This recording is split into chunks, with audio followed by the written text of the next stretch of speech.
Hi, Melena here, Reno National Championship Air Races. Very excited. We've been telling you about some of the very exciting events that go on here, but that's not the only exciting thing. I'm about to introduce you to some wild and crazy fans. Welcome to Section 3. Hey, camera, go. We're coming up. Oh, you are. We're coming up. You guys having fun so far? See, it's going to be hard to get them to talk, I think, but we'll see if we can get them out of their shell. Okay. All right, so we're here 2007 and Section 3 in full force. Can you try to describe Section 3 for somebody who's never done this before? Well, all you have to do is buy a $10 shirt and act like you're 15 years old. At the end of the race, I stood up and asked if everybody wanted to have a good time, come and sit here tomorrow. And there was about a 10 by 10 square, and that's where Section 3 started. And then the next year I brought the shirts, and I started off with 13 shirts. And 25 years ago, I thought I had my head examined. And now it's just fun.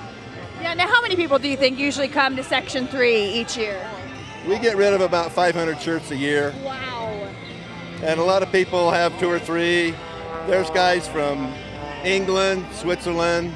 All right, so we're here in Section 3, and we've talked a little bit about how much fun and excitement you have when you're in this section here. But you were saying it's more than just for the crowd. The pilots sure get a kick out of it too. Absolutely. This is the strongest support piece for the performers and the pilots that are out there. And if you look out there, you'll notice that the very cool ones pay homage back to Section 3. You'll see orange Section 3 flags and T-shirts inside cockpits.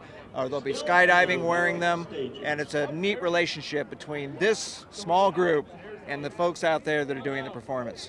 All right, everybody here in Section 3 has a special story, but you guys, what an exception here. Now, tell me what's special about this week for you. We're on our honeymoon. You're on your honeymoon, and you came to the air races.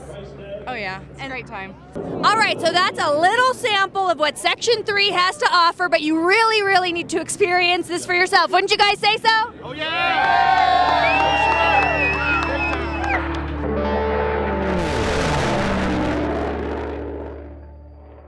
Well, welcome. Join us now for the recap of the last day of air racing for the 2007 44th consecutive running of the Reno National Championship Air Races. Hi, I'm a very tired Steve Stavrakakis. Thanks for joining us again. Today's races were no exception as in the past. We had close racing all day long. We had some of the best aerobatic performers in the world. Some of the highlights that come to mind right now, our Super Sport class, John Sharp and Nemesis NXT running behind that big Thunderbolt Lycoming 540 engine. Twin turbocharged, ran away with it. Speeds pushing 400 miles an hour in the Super Sport class. Look for them to get even faster. So John Sharp and Nemesis are back in the victory circle as he's used to being. Our jet class, we had 4 or 5 racers over the 500 mile an hour mark. That puts them 20 to 30 miles an hour faster than they were last year. So just look for the jets to keep getting quicker as well as we start adding different types of aircraft. But probably the highlight of the day, the one that people are still talking about, was our Unlimited Gold race sponsored by Breitling. Started out with Mike Brown, 232 September Fury being our favorite. He was the inaugural winner from last year. We looked for him to be back as the incumbent. Mike took off in the lead,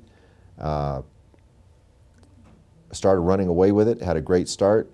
John Penny and Rare Bear came from 3rd place, gave him a race, chased him down, took about 3 laps to get by him, got ahead of him, and then he was off to the races. Rare Bear, the crew had been up all night long working on the airplane. They had a mere 3 hours sleep. John Penny opted out of the jet race this morning to spend more time getting the Rare Bear fine-tuned. So again, they didn't even know if this engine would finish the race, and they won it by a landslide.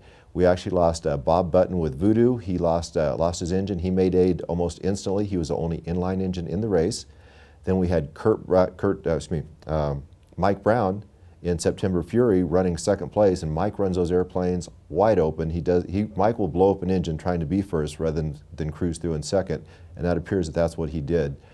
He did blow his engine and had to mayday September Fury as well.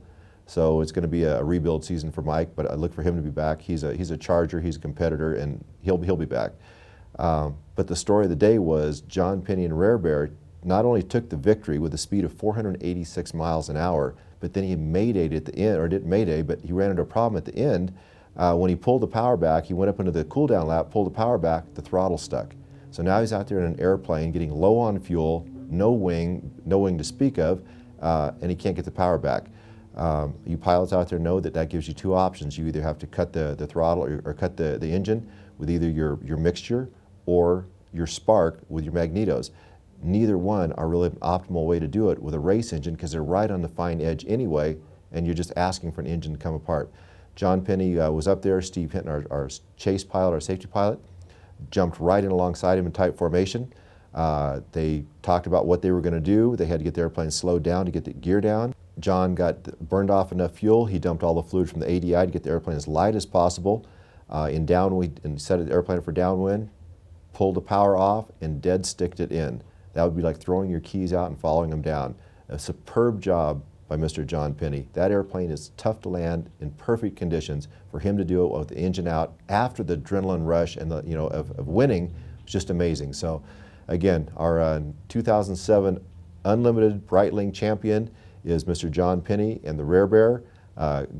What an effort for their entire crew. Again, that crew was working on three hours sleep after spending all night working on that engine. So, as you can tell, I'm exhausted.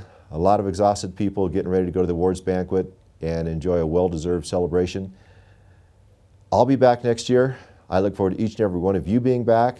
And remember, go fast, fly low, turn left.